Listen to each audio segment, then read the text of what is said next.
Ousmane Sonko aura raison dama ni partout où le droit sera dit on peut dire le droit et ne pas dire le bon droit.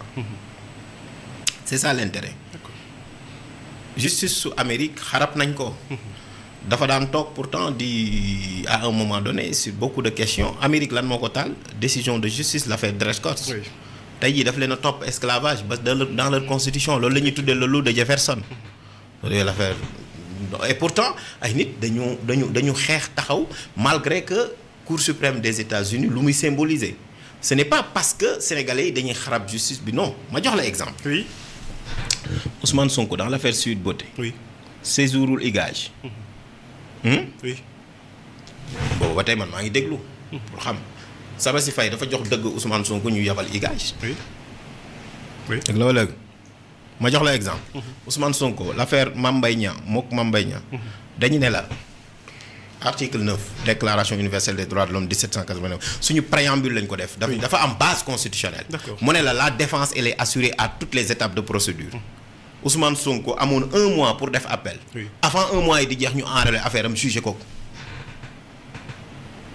Pape loolu su amee mais xam nga dama ne la am na foo xam ne droit su fa yeggee c'est logique comme les mathématiques man combien de fois laa toog dama ne li may wax fii. Oui. dañu koy enregistrer ay doom yu ndaw laa am peut-être ñun donc dañu koy seetaan ëllëg. Effectivement. topp ñu suñu bakkan. am na foo xamante ne en réalité c'est les grands principes républicains et de l'État. damay wax toujours ne Ousmane Sonko ñi nga xamante ne dañu jàkkaarloog moom. suñu ko bëggee combattre ils n'ont qu'à le combattre du point de vue des idées mais jël ko di ko discriminer parce que tu peux pas avoir un opposant comme Ousmane Sonko man barki dem Mali laa jógee. bi may ñëw ñu bëri dañ may laaj ne ma lan moo xew Sénégal et même sax di defaraat sax dinaa leen wax ne leen mooy démocratie et cetera mais bu ñu ci paree li ñu may teg mooy ana Ousmane Sonko mbaa mi ngi ci jàmm moo tax su ñu koy tuddee même su may wax ni il est le symbole de l'envol du phénix africain am na ñu may wax di ma wax ni way nguuda lu muy wax ni man leen non attention man samay jàngat damay jàngat parti yu bëri ak nit homme politique yu bëri. le PDS jàngat naa ko ni c'est 3 écoles. Oui. l'école du Sopi l'école des libéraux et l'école wadiste. jàngat naa Macky Sall tuddee ko même un lanceur d'arche.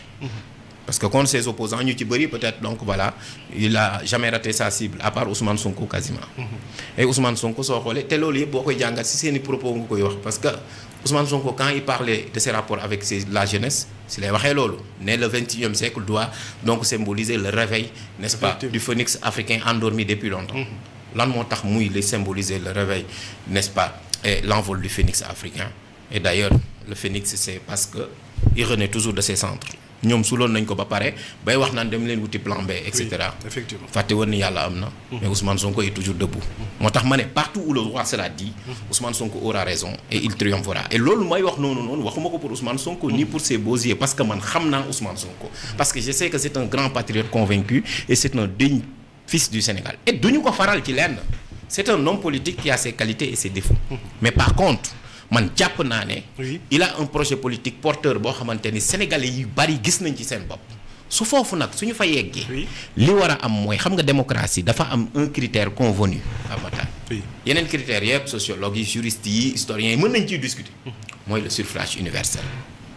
baatu askan wi. très bien loolu sax mooy indi l'origine institution démocratique qu'appelle-t-on institution démocratique. Dominique Rousseau comme ni mu koy waxee nee na mën nañu discuter ci lépp mais am na boo xam ne. kenn du ci laam-laame mooy l'origine bu fekkee ne Ousmane Sonko ñoom dañ koo bëgg a combattre wala ñoom gëmuñu li muy woote mais nañ ko bàyyi mu dem ci kanamu askan wi natt parce que élection dañuy désigner choix la beneen bi ci topp mooy élection bi c'est une grande élection. Oui. c'est une fête pour la première fois dans l'histoire politique institutionnelle et étatique du Sénégal ñu am un président de la République boo xamante ni nii dafay quitter te du bokk organiser élection yi bàyyi une génération Ousmane Sonko Thierno Alassane Sall nga am Abdourahmane Diouf nga am donc voilà mu amaat beneen génération boo xam ne nekkoon nañ fi mais c'est une génération intermédiaire. Khalifa Sall est là mu am Karim Wade. mu am ñoo xam ni tey par exemple sénégalais yi tey war nañu mun a arbitrer li Abdourahmane Diouf di wax une génération d'idées. man voilà wala tey par exemple ku mel ni maître Moussa Diop mi wax par exemple alternative générationnelle. donc changement du personnel politique renouvellement mais tout ça dafa waroon a permettre tey ñu am des débats de haut pour tirer le Sénégal vers le haut.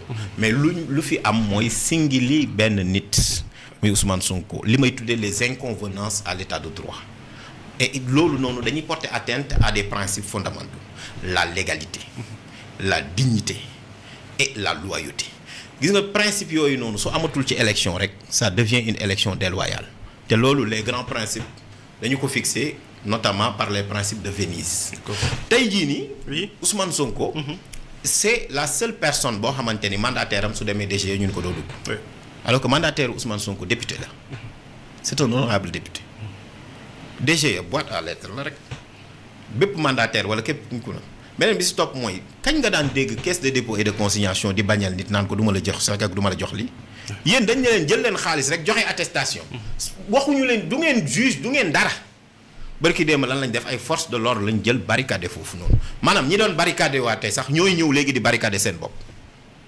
muy lu doy waar c'est-à-dire boo xoolee maintenant loolu. day indi mais ñoom boo leen déggee seen communiqué nee nañ dañu vérifier ci fichier électoral bi gis ni Ousmane Sonko bokk si donc mun ñu jël li nga xamante ni mooy caution est-ce que ñoom am nañu fichier sax déjà bay mën a vérifier. très bien déjà loolu n'est-ce pas acteurs politiques yi waroon nañ ci mën a taxaw et pourquoi du ñu joxe du ñu mettre à la disposition des acteurs politiques ñi nga xamante ne mooy le bon fichier.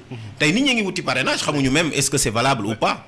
alors que droit de vote droit fondamental mais est-ce que gis nga ci loi Sénégal fépp fenn fu ñu la wax ne la bala ngaa déposer sa candidature dañuy vérifier ne yow électeur nga wala doo électeur non parce que législateur bi kay su ko doon wax kay dina ni dañuy vérifier est-ce que tu es exclusivement de nationalité sénégalaise ou pas danañu vérifier est-ce que yow tu parles couramment français et tu sais lire et écrire danañu vérifier est-ce que tu es en règle avec le fisc danañu vérifier et cetera. bu ñu doon vérifier ça est-ce que boobaa dañu déposer parce que. mais c'est-à-dire dañuy loolu la ñuy tuddee en fait incompétence maanaam c'est une question d'ordre public. ils se sont arrogés des compétences yu ñu amul. loo xamante ne conseil constitutionnel moo ko moom. la preuve. Doudou Ndir du magistrat. oui. waa DG dañ ko gën a xam loi bi. déedéet. il était à la tête de la Sénat pendant combien de temps. yàgg na fa de. même bu fekkee ne seen mandat jeexoon na mais bu Sénat demee ba xool ne li ngeen def baaxul jox leen Ousmane Sonko fiche am ñoom ñu bañ xam nga dans ce cas lan moo am li Jeffrey Rosen waxoon aux États-Unis c'est ce qu'on appelle le déshonneur de la République. déshonneur de la République. voilà parce que xam nga ce qui compte pour un fonctionnaire. oui ce qui compte pour un agent public. c'est le respect de la loi.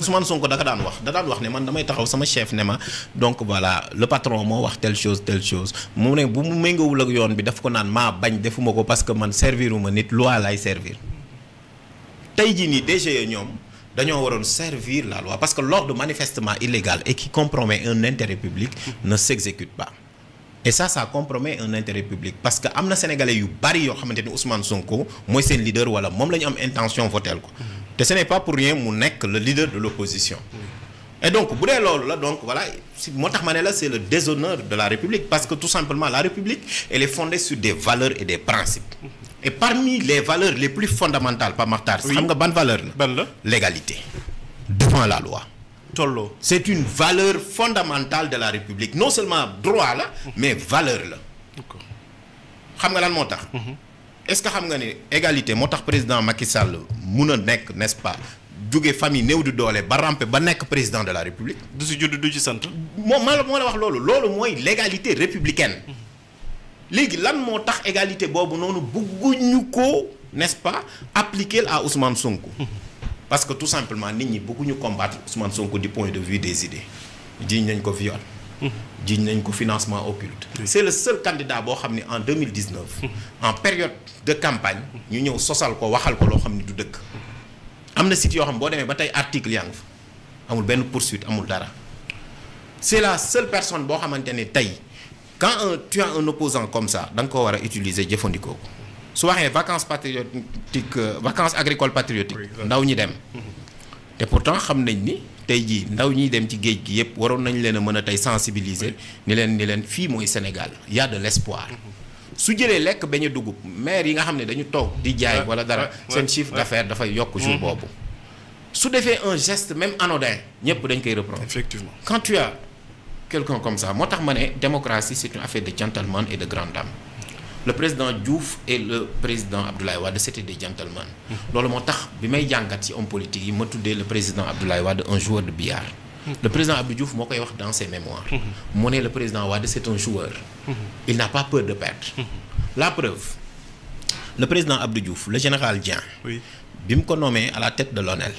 opposition bi notamment Amathane Sokho yàlla na ko yàlla xare àjjana. dafa ne nous n'allons pas accepter l'inacceptable. parce que dañ jàppoon ne dafa àndoon nag le président Abdou Diouf à un moment donné. ci benn mouvement de soutien. oui le général Dieng par grandeur à la veille de la décision de l'ancien conseil d'État. devenu chambre administrative. mu ne moom démissionné. effectivement le président Abdou Diouf ne kenn du ma gën a góore. dem nommer le général Lamine Cissé. si la ñu am suñu première alternance. muy lu emblématique. 2012 le président Abdoulaye Wade taxaw fii le président Macky Sall taxaw ne Ousmane Ngom du organiser élection yi. effectivement le président Macky Sall par grandeur. taxaw ni le président Abdoulaye Wade par grandeur taxaw ne comme loolu la. danaa jëlee élection yi ci Ousmane Ngom jox ko Cheikh Gueye. ci la ñu falee le président Macky Sall. Pape Makhtar. oui depuis 2012 l'unilatéralisme décisionnel moo am Sénégal. réforme bu ñuy def dañ koo imposer depuis lors élection yu fi am. am na contestation. et jusqu'à présent opposition moom mënul am gain de cause. et donc loolu nag ay fait la yu ma teg ci table yi. moom président bañ ko ci laajee sax interpellé ko ci boobu les questions dafa ni du ma ko def du ma ko def du ma ko def. ba mu waxee loolu nag man mu jaaxal ma parce que tamit. xam nga sunu homme politique yi am na ci ñoo xamante ne bu fekkee ne dañoo bëgg dañuy wut dañu naan tout est mauvais. la ñuy tuddee avant moi. n'est-ce pas. même constitution bi sax dañu naan elle est mauvaise. n'est-ce pas buñ ci paree aussi. dañu naan aussi elle l'est beaucoup plus. mais pendant que je suis au pouvoir on n'y touche pas. loolu nag muy lu doy waar. xam nga boo ñëwee tey ñu jël ci ay infractions di ko teg ci ngàllu Ousmane Sonko naan appel à l'insurrection et cetera. président Macky Sall taxawul fii ne bu Abdoulaye Wade le président Abdoulaye Wade su kiiwee ma génne 200,000 jeunes ñu dem déloger ko pare. mais le président mais parce que tout simplement discours politique mën na am tàngaay mais les hommes politiques dañuy am benn grandeur. moom lañu tuddee surenchère politique. effectivement. xam nga jël ku mel ni Ousmane Sonko di teg ndoddam yenn infraction yi ku mel ni Bassirou Diomaye Faye ngay teg ci moom yenn infraction yi. dafa sa rafetul ci xar kanamu démocratie. xam nga mooy tudd su ma nee démocratie c'est une affaire de gentleman et de grande dame. oui c'est parce que tout simplement ñi ko seex. en fait dafa am loo xamante ni daf leen a war a lii am na foo xamante ne waruñu ko même jéggi xam nga Sénégal tey bu ñu demee ba tey suñu problème tout le problème du processus. c'est que diw day nekk candidat wala du nekk candidat y a un problème. alors que Pape Ousmane Sonko a écrit 3 livres. benn solution pétrole et gaz. ak les territoires donc sur la décentralisation. effectivement. tey jii nii Abdourahmane Diouf keroog mi ngi présenter ses livres. tey jii Macky Sall a son PSE défendu par le premier ministre Amadou Ba. tey jii nii am na ñeneen ñu bind livre même Alioune Sarr. mi nga xamante ni candidat la bind na livre am. Bougane moo ci mujj. foofu laay bëgg a ñëw Bougane Gueye Dany bind na livre am. kon nga xamante ni on devait avoir un débat d'idées. oui. au lieu maintenant d'avoir l'argument de la force. parce que dañu jël l'argument de la force pour que cet argument puisse prévaloir sur l'argument du droit. et des idées. et nous voulons des idées. moom laay wax ne il nous faut des débats de haut pour tirer le Sénégal vers le haut. loolu nag fu mu mën a am nag. il faut maintenant donc mu am n'est-ce pas li may tuddee le respect des valeurs républicaines.